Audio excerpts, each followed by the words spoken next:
Hello? Hopefully everyone can hear me or see me. I'm hoping at least. Hi, my name is Melanie McLane, and I'm here to talk about appraising in an overheated market. So when I say appraising, I'm actually also talking about pricing, because this is something we have no matter where we are in the real estate business. And my position is that I'm an appraiser, I'm a broker, and I list and sell property.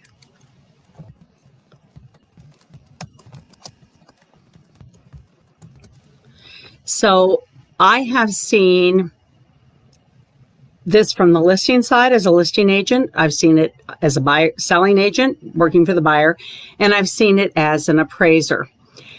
And so what we all have to think about is, first of all, most parts of the country, it's an extremely overheated market. Supply is very low, demand is very high. And quite frankly, some of our buyers are going to be left out in the cold. What I'm observing in many markets I teach in, and I was actually in another part of Pennsylvania earlier last week, is people who only have a small down payment, maybe your FHA buyers who do not have other resources to bring to the table if that appraised value does not meet that sales price. They're being shut out of the market. Cash is always king. Multiple offers are coming in. Within those multiple offers, we have some that are cash, some that have a lot of money down, some that don't have so much money down. And then, of course, we have the terms and contingencies. Wherever I am, cash with no contingencies is almost always going to win the day. So I think what we have to do when we're doing this, first of all, if you're a listing agent, I understand that your seller doesn't want to leave any money on the table. They are going to try very hard to get as much as they possibly can. You will have done a carefully thought out market analysis. You will have shown them what the comps show. Now, putting on my appraiser hat for a minute, appraisers are stuck with the market data we have. We can't make up market data. If we make up market data, we get in a whole lot of trouble. So if listing agents, when you list that property, if you know there are not comps which support that price that you can find, guess what? The appraiser is not going to be able to get them either. So your seller needs to be thinking about, when they consider offers, which of these buyers has the potential to bring additional money to the table if we need them to do that. You also want to think, and back to the poor FHA buyer, that person is at a disadvantage because an FHA appraisal lasts for 4 months. So if I'm the listing agent and you bring a buyer who's going FHA and you're already beyond the comps that I had that showed what it ought to sell for, I'm going to be nervous. I'm going to be nervous that the appraiser is not going to be able to find comps to get us to the negotiated price. And then I'm very nervous because for 4 long months, FHA will not do another appraisal on that property. So that becomes an issue. Now, if you're a buyer's agent and you know you're going into a competitive situation, your listing agent has said to you, hey, we're getting multiple offers, write your highest and best. This is the point where we all need to talk to our buyers and say, okay, you need to tell me what your limit is. Now, their limit could be defined by how much additional cash they could bring to the table.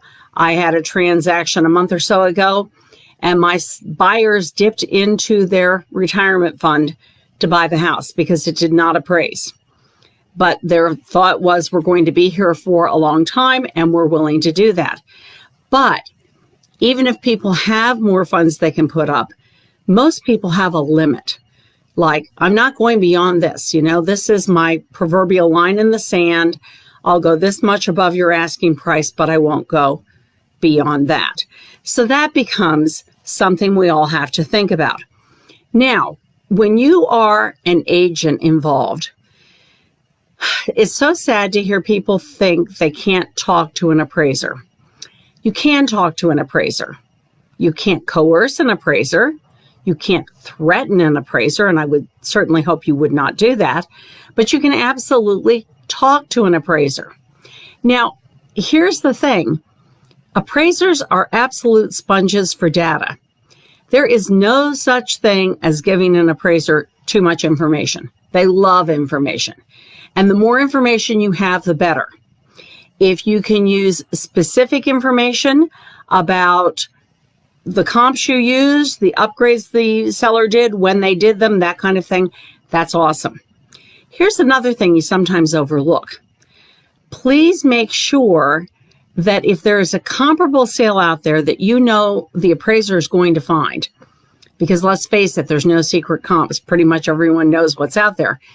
And if there is a compelling reason why that should not be used, please share that with the appraiser. So unless an appraiser asks, and they should be asking, but that's another topic, we might not know the backstory. So let's take as an example a divorcing couple. And first of all, they're battling, so one of them insists on a much higher price than the house is actually worth. We're going to have this aspirational price. And then we have a spouse who maybe has, who is living in the house and the other spouse is not. And that spouse isn't really keen on the idea of selling. So they decide, we're going to make this just as difficult as we can. And they're the ones who tell agents, we want 48 hours written notice, like we wouldn't want 48 hours written notice, but we don't get it. Maybe the house doesn't look tidy when it's being shown. Maybe it's an absolute disaster. Maybe you got reasonable offers early on. They dug their heels in and refused to take that offer. Now, there's the thing we all call as appraisers market aging. Excuse me a minute, folks. It's seasonal fall allergies.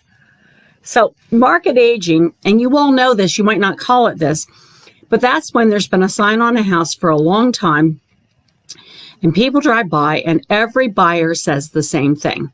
What's wrong with that house?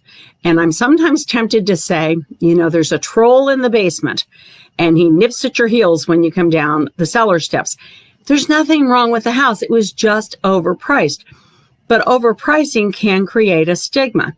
So let's wind back to this divorce house, this wonderful listing you got. Number one, overpriced in the beginning. Number two, really hard to show. Number three, when you showed it, it was a disaster.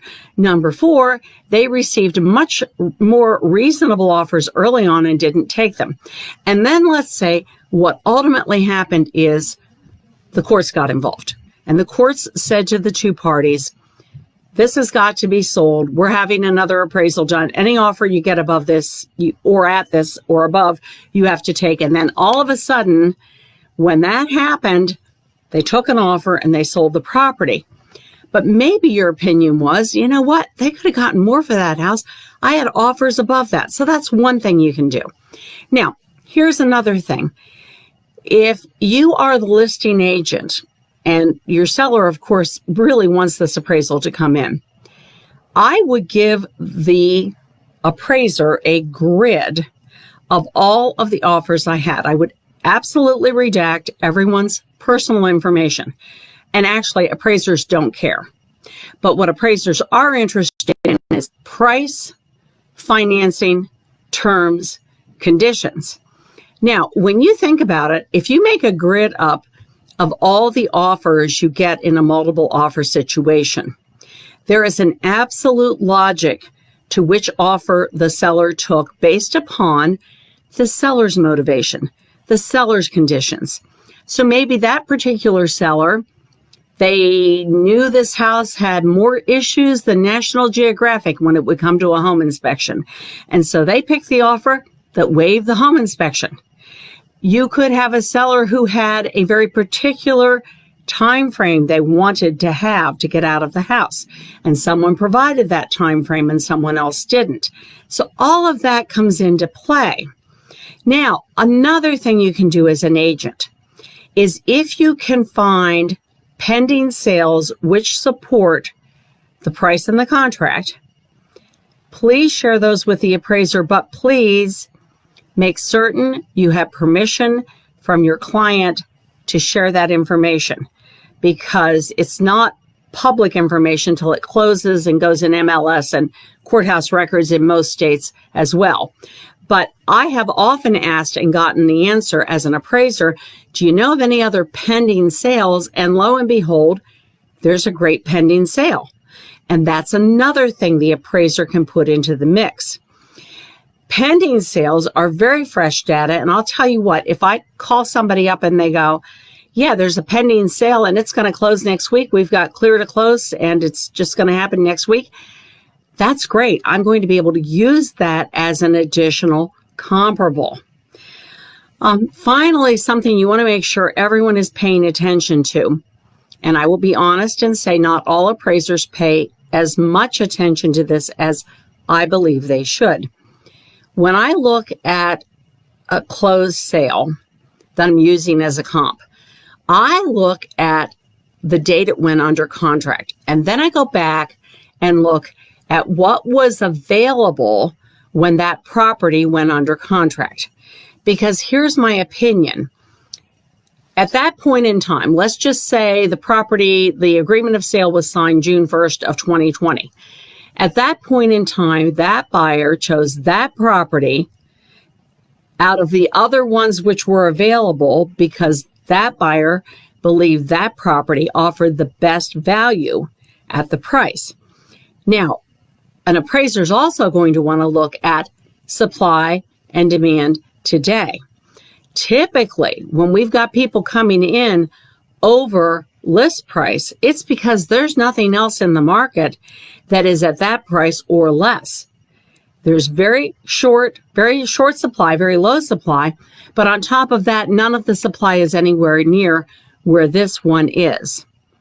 So we all have different rules to do. Just to recap, if you're a seller agent, absolutely, your client wants to get the most money they can and you want to help them do that. But I will tell you, I often will say at a listing appointment, here's the price that I think an appraiser could prove because there are comps to support it. I think we might want to try this price because I don't know if we'll get it or not. But seller, you need to be prepared to tell me what you're going to do if we get a buyer at your price, but the appraisal doesn't meet the contract price and the buyer refuses to come up. They don't have a lot of options. They can try to sell the property again. They can keep the property, whatever. Now, buyer agents, the market is so darn tight in so many parts of the country that half your negotiation is just getting your buyer in the door and putting them in a position where they can make an offer on the property. But you've got to prepare them. There's going to be multiple offers. And when people say highest and best in the market we are in now, they're not kidding. So please, Mr. and Mrs. Buyer, don't think you're going to get a chance to come back again, because that probably is not going to happen. You also have to tell me, Mr. and Mrs. Buyer, your comfort level for going above appraised value. Not only your personal comfort level with it, but your financial ability to go above that. And I had one this summer where we negotiated. The buyers brought more money to the table, but the seller came down somewhat too, because there was about an $8,000 discrepancy between the negotiated sales price and the appraised value.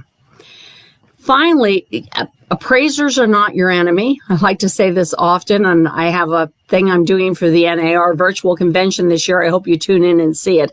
And it is called The Appraiser is Not the Enemy. But understand, maybe you went back in time 18 months to find a comparable sale for your CMA. An appraiser is not going to be able to do that. The lender is going to give them a lot of grief for going that far back in time. And they have requirements that the lenders give them in terms of distance and in terms of time. And then, of course, some lenders want appraisers to bracket. And bracket is this thing where the appraiser is supposed to, and you can't always do this, find one sale above what the property sold for, one sale below what the property sold for, one a little bit larger square footage, one a little bit less, and that's bracketing. I personally don't think bracketing makes an appraisal any more reliable than it already was. but that's kind of my opinion. I'm looking at my clock. I'm over 15 minutes, so I am ready to take questions if you folks have them.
I'm typing answers and I realize I can talk, for heaven's sakes. Tatia, you should be trying to look for the same guidelines the lenders would use in Fannie Mae requirements. And I'm going to put a plug here. If you have not ever taken the PSA course, Pricing Strategy Advisor, I helped write it. I would advise you to do that. Tatia, you can find those at allregs.com, or you can talk to the lender, because here's the thing. All regs will have the Fannie Mae requirements. HUD has FHA, VA has VA, but sometimes there's a layer of stuff on top of that that's specific to the lender. One of the beefs that appraisers have is sometimes the client, the lender comes back and says, well, our investor wants X, Y, or Z, which is not a requirement of Fannie Mae. And Sharitha, you said, could the grid have an impact on adjusting it? Absolutely. So here's what you want to think about. One of the things that scares you as an appraiser is the thought that this is just one outlier sale. And my mother, rest her soul, who founded the company I still run, used to say some sales are two fools met, one for asking it and one for paying it. When I get a grid of multiple offers as an appraiser, then I realized this was not one crazy person. This is a trend. This is a lot of people. Something's going on in this market. When a buyer bids over the asking price, should there be an amendment stating they acknowledge they may be required to pay the difference? Pamela, I think that is quite prudent. And the other thing is, for heaven's sakes, folks, if you're writing offers above asking price, do not put in an appraisal contingency. I believe that will make your offer dead on arrival, because if I'm the listing agent and people have come in above it asking price and one person says, but it's got to appraise, my advice to my seller is going to be, don't take that, because if it doesn't appraise, you've lost these other folks. And Pamela, the other thing is you do want to probe the financial strength of your buyer. Tatia, you need to make friends with an appraiser, and I'm not kidding. So here's the thing with adjustments. First of all, one size does not fit all. Appraisers within one market will make different adjustments for different features based upon predominantly price range, could be other factors. So I'll give you as an example. At the lowest price in your market, whatever that is, purchaser expectations, what we call typical purchaser expectations, are not very high. They're expecting four walls and the roof, and they're delighted that they have that. So they might not care if they get a garage or whatever. Now let's go up in price. So, Tatia, whatever your highest end of your market is price-wise, at that point, those typical purchaser expectations are quite high. They want granite, they want hardwood, they want high ceilings, they want a 3-car garage minimally. And so if someone were to build a very upscale home and instead of granite put in Formica, and instead of hardwood put in vinyl or laminate, that adjustment could be a lot of money. It could be a cost to cure because the market would be so negative about that. But appraisers will actually talk. Hi, Cornita.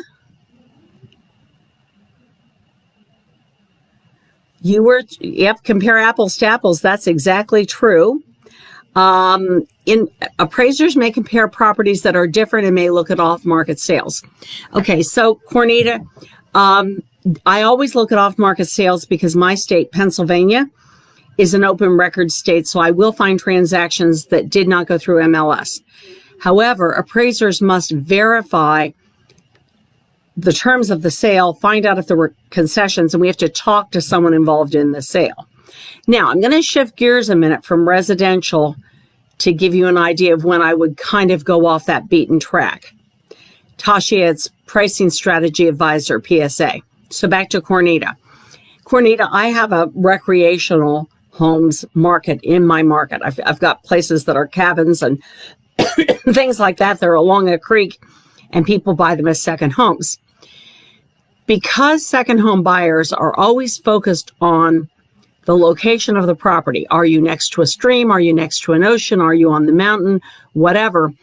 They pay much less attention to the physical characteristics of the improvement because some of them will just tear down what's there and put something else up.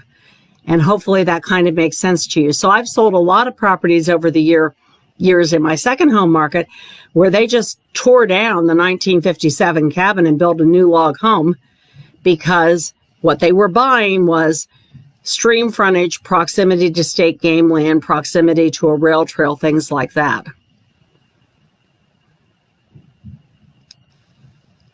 Hope that helps. Wish I could see your faces. I think it's an awesome thing your association does. This is fun.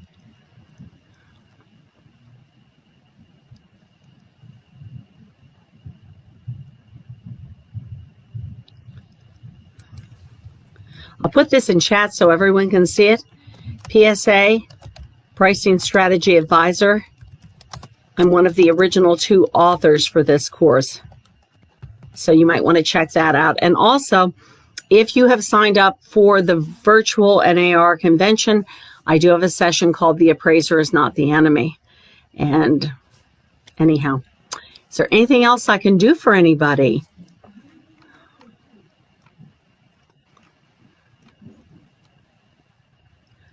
Oh, thank you, Larry. I just saw that comment.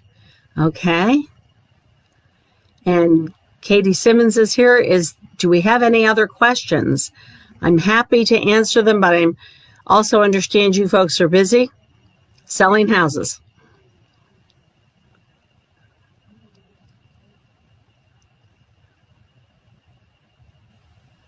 Thank you, Sharitha. I hope I pronounced your name right.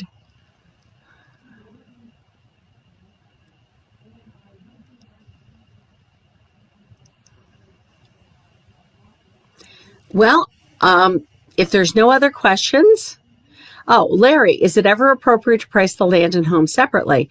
Yes. So, Larry, sometimes an appraiser has a value that is land value less demolition costs.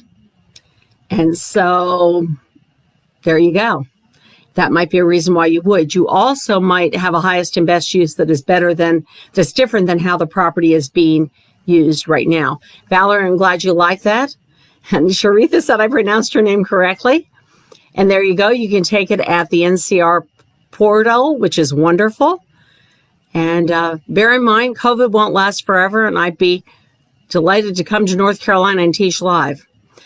Not having an appraisal contingency, thoughts what to do in a heavy VA market. Heather, you mean VA Veterans Administration, not VA Virginia, correct? You mean VA Veterans.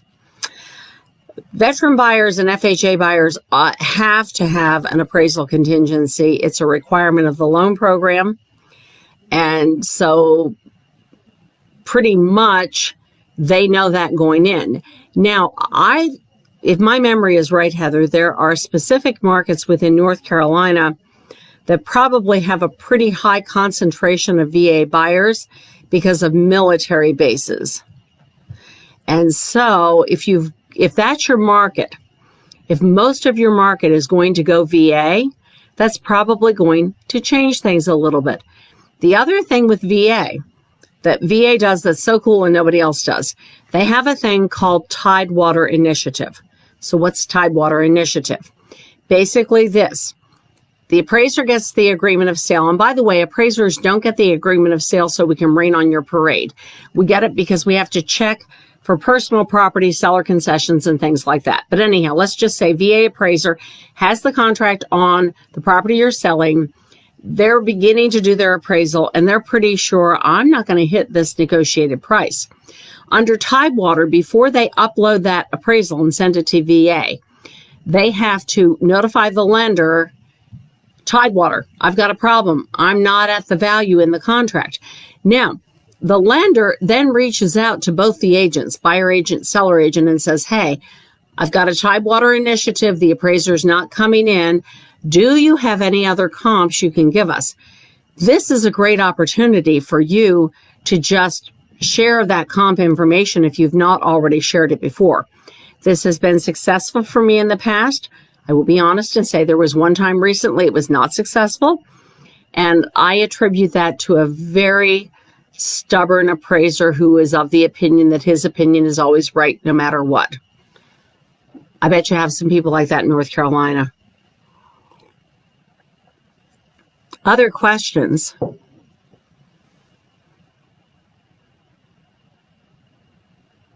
Did that kind of clear things up on the VA?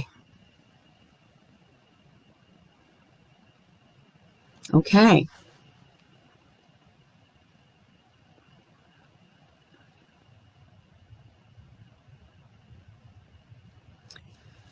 I'll wait about another minute because then we'll be close to the end, and then I'll probably just end the live video unless you have more questions. So the multiple offer grid will not work with this VA scenario. So Lenore, yes and no, because I could envision you having two offers VA or more where the terms and conditions are different. So closing date, personal property, inspections. Now we know VA is going to make us do a pest inspection, and we know that they are going to make the seller pay for it. But other inspections are fairly negotiable. I was delighted to be here today. I see NC Realtors. I think that's my cue rather to probably sign off, but thank you so much. Yes, Larry, that's a good thing to look at. Grisella, again, I would say that PSA course is wonderful. Anything we as agents can do, yes, don't let the appraiser go there alone. Meet them there, have a packet of information, show them the comps you used. If you know a reason why a comp they're going to find should not be used, like that divorce scenario I gave you, point that out to them. If you know another reason where, maybe it was a highly motivated seller and it shows up in MLS as arm's length, but you're kind of thinking not so much. With the Tidewater, will the buyer be able to pay more and negotiate the seller down in price? Well, Linda, the VA buyer can only pay appraised value or less. And typically people are going VA because they don't have additional money. That's been my experience. So we would be looking at a negotiation. So there you go with that. We live in interesting times. Do keep in mind, folks, that this market is not going to be the same forever. It will change. Right now, we've got very low supply, very low interest rates. So it's absolutely a seller's market, but I've lived through markets that are not seller's markets. Cornita, be advised not to be there. Cornita, as long as you are polite, respectful, and professional, it is no problem. I don't mind a bit if the agent is there. And the other thing is I've had sellers who want me there because I'm their listing agent. So, but talk to your broker. That would be between you and your broker.